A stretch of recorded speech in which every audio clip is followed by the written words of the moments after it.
सम्मान्य सभामुख महोदय,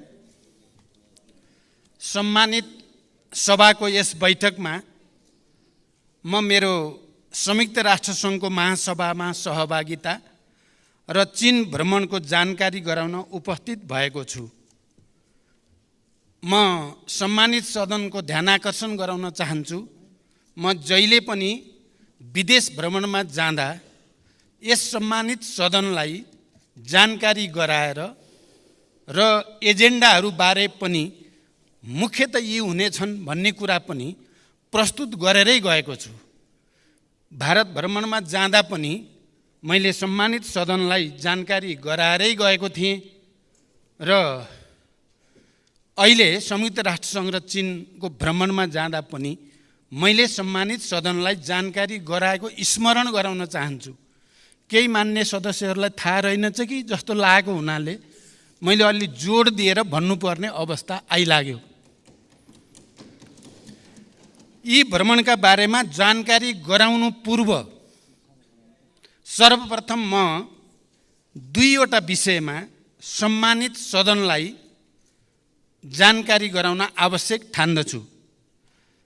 एक, आजै बसेको मन्त्री परिषदको बैठकले सुनको अवैध पैठारी तस्करी नियन्त्रणका लागि सुझाव सहितको प्रतिवेदन पेश गर्न जाँचबुझ आयोग ऐन 2026 को दफा 3 को उपदफा 2 बमोजिम उच्च अदालतका पूर्व न्यायाधीश श्री दिल्लीराज आचार्यको अध्यक्षतामा पूर्व प्रहरी अतिरिक्त महानिरीक्षक श्री सहकुल बहादुर थापा, पूर्व सहसचिव श्री किशोरजङ कार्की र पूर्व सहसचिव श्री प्रेमराज जोशी रहेको जाँचबुझ आयोग गठन गर्ने निर्णय भएको छ।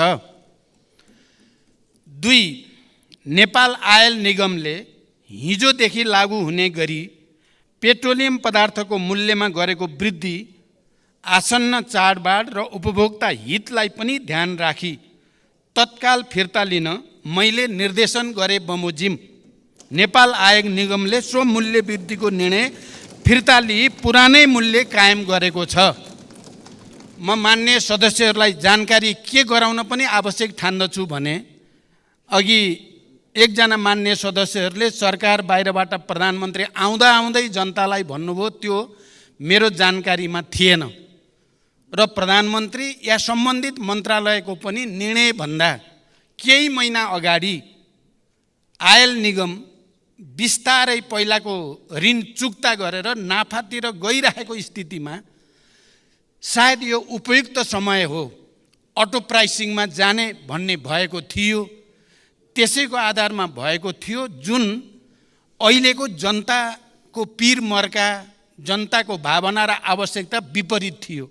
आज बिहान मात्रै मैले प्रधानमन्त्री या सम्बन्धित मन्त्रालय या उपप्रधानमन्त्रीहरूलाई पनि जानकारी नदिई अटो प्राइस भनेको आयल निगमको स्वतन्त्रता होइन, राज्यबाट अलग जाने भन्ने होइन, राज्यभित्रकै अङ्ग हो। त्यसकारण अहिलेको यो परिस्थितिमा त्यो मूल्य फिर्ता लिनुपर्छ भन्ने निर्णय गरियो। त्यही निर्देशन अनुसार आयल निगमले मूल्य फिर्ता लिएको छ। यो जानकारी पनि म गराउन चाहन्छु। यो दुईटा जानकारी पछि अब म भ्रमणको बारेमा यस सम्मानित सदनलाई जानकारी गराउँछु। सभामुख महोदय, नेपाली प्रतिनिधिमण्डलको नेतृत्व गर्दै यही सेप्टेम्बर 17 देखि 21 सम्म संयुक्त राष्ट्रसङ्घको 78औं महासभामा सहभागी भई सम्बोधन गरे पश्चात सेप्टेम्बर 23 देखि 30 सम्म जनवादी गणतन्त्र चीनको औपचारिक भ्रमण सम्पन्न गरी 2080 असोज 13 गते स्वदेश फर्केको छु। संयुक्त राष्ट्रसङ्घको महासभामा सहभागी हुन र चीनका प्रधानमन्त्री ली छियाङको निमन्त्रणामा चीन भ्रमणमा जानु अघि पनि मैले यस विषयलाई जानकारी गराएकै थिएँ। मित्र राष्ट्र चीनको औपचारिक भ्रमण चीनका महामहिम राष्ट्रपति सी जिनपिङले गर्नुभएको 2019 को भ्रमणपछि नेपालबाट गरिएको यो पहिलो उच्चस्तरीय भ्रमण हो। कोभिड-19 महामारीका कारण लामो समयदेखि उच्च स्तरमा कुनै भ्रमण नभएको सन्दर्भमा मेरो भ्रमणले नेपाल र चीन बीच आपसी विश्वासको वातावरणलाई सुदृढ गर्दै दुवै देशबीच रहिआएको ऐतिहासिक सम्बन्धको समग्र पक्षलाई थप प्रगाढ बनाउन महत्त्वपूर्ण भूमिका खेलेको विश्वास लिएको छु। यस भ्रमणका दौरानमा चीनका महामहिम राष्ट्रपति तथा प्रधानमन्त्रीसँग सारभूत पक्षमा भएको छलफलबाट नेपाल चीन सम्बन्धलाई थप उचाइ दिन मद्दत पुगेको छ। विगतमा भएका समझदारीहरूको कार्यान्वयन गर्दै लैजाने प्रतिबद्धता व्यक्त भएको छ। चीनका महामहिम राष्ट्रपति र प्रधानमन्त्रीसँग प्रतिनिधिमण्डल स्तरीय वार्ता र छलफल हुँदा चीनसँगको व्यापार, लगानी, अन्तर्देशीय यातायात सञ्जाल र आर्थिक सामाजिक साझेदारी वृद्धि गर्दै लैजाने दिशातर्फ हाम्रो सम्बन्ध केन्द्रित रहनुपर्ने मैले राखेको धारणाप्रति महामहिम राष्ट्रपति र प्रधानमन्त्रीले चीनको पूर्ण समर्थन रहेको बताउनुभयो। उच्चस्तरीय भेटहरूमा नेपालको उत्तरी सीमा क्षेत्रमा चीनतर्फबाट प्रसारण लाइन निर्माण, नेपाल र चीनको सिमानामा रहेको भूभागमा केन्द्रीय विद्युत प्रसारण प्रणालीबाट विद्युतको पहुँच पुर्याउन नसकिने स्थानहरूमा सौर्य प्रणाली जडान, विभिन्न सडक निर्माण तथा स्तरोन्नति, स्वास्थ्य तथा कृषि क्षेत्रमा सहयोग विस्तार, कोभिडपछि अवरुद्ध भएका साथै परम्परागत सीमा नाकाहरूको पुनः सञ्चालन, सीमा नाकामा नेपालतर्फ पूर्वाधार निर्माण, अत्याधुनिक प्रयोगशाला निर्माण जस्ता पूर्वाधार विकासका बारेमा केन्द्रित भएको थियो। यसै गरी नेपाल चीन बीचको जनस्तरको सम्बन्धलाई प्रगाढ बनाउन पोखरा अन्तर्राष्ट्रिय विमानस्थलहरूमा चीनबाट सोझै हवाई उडान गरिनुका साथै विज्ञान र प्रविधिको क्षेत्रमा सहकार्य गर्ने, द्विपक्षीय व्यापार विस्तार गर्ने विषयमा समेत विस्तारपूर्वक छलफल भयो। नेपाल सदैव एक चीन नीतिमा प्रतिबद्ध रहँदै आएको र नेपाल चीन बीचको सम्बन्ध पञ्चशीलको सिद्धान्त, असल मित्रता, आपसी साझेदारी र सम्मान तथा अन्तर्राष्ट्रिय मूल्य मान्यता र कानुनमा आधारित रहेको पृष्ठभूमिमा भविष्यमा यो सम्बन्धलाई थप उचाइमा लैजाने दिशातर्फ दुवै पक्षले गर्नुपर्ने कार्यका बारेमा गम्भीर विचार विमर्श भयो। चीन भ्रमणको समयमा चीनको हाङजाउमा विभिन्न देशका राष्ट्र प्रमुख र सरकार प्रमुख एवं उच्चस्तरीय प्रतिनिधि समेतको उपस्थितिमा चीनका महामहिम राष्ट्रपतिले गर्नुभएको उद्घाटन समारोहमा सहभागी भई नेपाली खेलाडीहरूको हौसला बढाउने अवसर पनि प्राप्त भयो। हाङजाओ र बेइजिङमा भएका बैठक र छलफलका अलावा चीनको छोङछिङ, चीनको स्वशासित क्षेत्र तिब्बत र छेन्दुको समेत भ्रमण गरी द्विपक्षीय सम्बन्धका बारेमा छलफल गरिएको थियो। प्रत्येक बैठकमा त्यहाँका राजनीतिक नेतृत्वबाट नेपाल चीन सम्बन्धलाई थप उचाइमा पुर्याउने एवं मेरो भ्रमणको अवसरमा नेपाल र चीनबाट संयुक्त रूपमा जारी वक्तव्यको पूर्ण कार्यान्वयन गर्ने प्रतिबद्धता व्यक्त भएको थियो। यसका साथै चीनको जनकाङ्ग्रेसका अध्यक्षसँगको भेटमा संसदीय प्रणाली र कानुन निर्माणमा चीनको जनकाङ्ग्रेसको अनुभव समेत बुझ्ने अवसर प्राप्त हुनुको साथै आपसी सहयोग आदान प्रदान गर्ने विषयमा समेत गम्भीर छलफल भयो। चीन भ्रमण अघि मैले संयुक्त राष्ट्रसङ्घको चालु 78औं महासभामा सहभागी भई उच्चस्तरीय सत्रको जेनरल डिबेट सामान्य बहसमा नेपालको तर्फबाट सम्बोधन गरेको थिएँ। यस सम्बोधनमा मैले प्रमुख रूपमा नेपालको शान्ति प्रक्रिया र त्यसलाई ठोस निष्कर्षमा पुर्याउन अन्तर्राष्ट्रिय समुदायको सहयोग, जलवायु परिवर्तन तथा यसले गर्दा नेपाल लगायत अल्पविकसित देशहरूमा परेको नकारात्मक प्रभाव र त्यसका निराकरणका उपायहरू, हिमाली राष्ट्रहरूका समस्या, दिगो विकासका लक्ष्यहरूको प्राप्तिमा अल्पविकसित राष्ट्रहरूका समस्या प्रस्तुत गर्दै ती समस्या समाधानमा साधन स्रोतको व्यवस्थापनका लागि विश्व समुदायको गम्भीर ध्यानाकर्षण गराएको छु।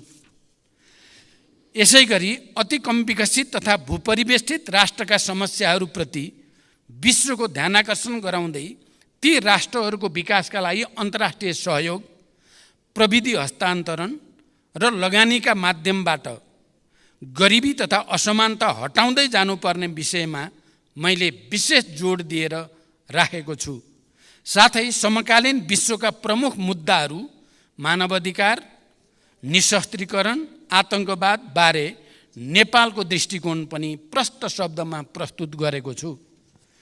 महासभाको मूल सत्रका अलावा दिगो विकास सम्बन्धी शिखर सम्मेलन एसडिजी समिट, जलवायु सम्बन्धी शिखर सम्मेलन क्लाइमेट एम्बिसन समिट, महामारी रोकथाम तयारी र प्रतिकार्य सम्बन्धी उच्चस्तरीय बैठक high level meeting on pandemic prevention preparedness and response, विकासका लागि वित्त सम्बन्धी उच्चस्तरीय संवाद high level dialogue on financing for development, स्वास्थ्य सम्बन्धी high level meeting on universal health coverage तथा United Nation Friends of Vision high level briefly समेत सम्बोधन गरेको थिएँ। यी सम्बोधनहरूमा मैले नेपाल लगायत अति कम विकसित राष्ट्रहरूको तर्फबाट समेत दिगो विकासका लक्ष्य प्राप्तिका समस्या, त्यसको समाधान, जलवायु परिवर्तनको प्रभाव र सोको न्यूनीकरणमा सहयोग गर्न अति कम विकसित मुलुकहरूका लागि सहज वित्तीय पहुँचको सुनिश्चितता, कोभिड-19 लगायतका महामारी र सोबाट गरिब मुलुकहरूका अर्थतन्त्रमा परेका समस्याका बारेमा विस्तृत र स्पष्ट दृष्टिकोण राखेको थिएँ। यसपटकको मेरो राष्ट्रसङ्घको सबै सभाहरूमा सम्बोधन गर्दा खाली नेपालको प्रधानमन्त्रीको हैसियतले मैले विषयलाई स्पष्ट राख्ने अवसर प्राप्त गरेको मात्रै होइन। यो पटक हाम्रो लागि विशिष्टता के रह्यो भने हामी एलडिसीको चेयर हौँ। यो पटक 47वटा कम विकसित देशहरूको अध्यक्षको हैसियतले प्रत्येक सभामा सम्बोधन गर्ने विशेष अवसर पनि नेपाललाई प्राप्त भयो र त्यो अवसरको हामीले अधिकतम सदुपयोग गरेको जानकारी पनि म गराउन चाहन्छु। संयुक्त राष्ट्रसङ्घको महासभाकै दौरानमा अमेरिकी राष्ट्रपति एवं संयुक्त राष्ट्रसङ्घका महासचिव लगायत विभिन्न देशका राष्ट्र प्रमुख र सरकार प्रमुखसँग पनि द्विपक्षीय गम्भीर छलफल भएको थियो। मैले र प्रतिनिधिमण्डलका सदस्य माननीय परराष्ट्र मन्त्रीले संयुक्त राष्ट्रसङ्घका सम्बन्धित अधिकारीहरूसँग गरेको छलफलमा शान्तिकर्मीहरूको सुरक्षा, बन्दोबस्तीका लागि भएको खर्चको समयमै शोध भर्ना तथा निकासा लगायत नेपालले गरेको अटुट र उच्च तहको योगदानको कदर स्वरूप जिम्मेवार तथा उच्च पदहरूमा नेपालको समुचित प्रतिनिधित्व हुनुपर्ने विषयलाई विशेष प्राथमिकताका साथ जोड दिएर उठाइएको छ। समग्रमा दुवै भ्रमणहरू सफल भएको मैले र हाम्रो प्रतिनिधिमण्डलले ठानेको छ। चीनको भ्रमणले झन्डै 4 वर्ष लामो नेतृत्व तहबाट एक अर्का मुलुकमा भ्रमण नभएको स्थितिको अन्त्य भएको छ। उच्च स्तरमा भएको द्विपक्षीय वार्ताबाट छिमेकीहरूका संवेदनशील विषयहरूमा नेपालले पालन गर्दै आएको नीतिको पुनर्पुष्टि भएको छ। राजनीतिक तहमा विश्वासको वातावरण बनेको छ। पूर्वाधार निर्माण, व्यापार, लगानी तथा जनस्तरको सम्बन्ध विस्तारमा द्विपक्षीय सहयोग र सहकार्यलाई तीव्रता दिने मार्ग प्रशस्त भएको छ र अझ महत्त्वपूर्ण त नेपाल र नेपाली जनताप्रति चिनिया नेताहरूको सद्भावना विशेष रूपले अभिवृद्धि भएको हामीले महसुस गरेका छौँ।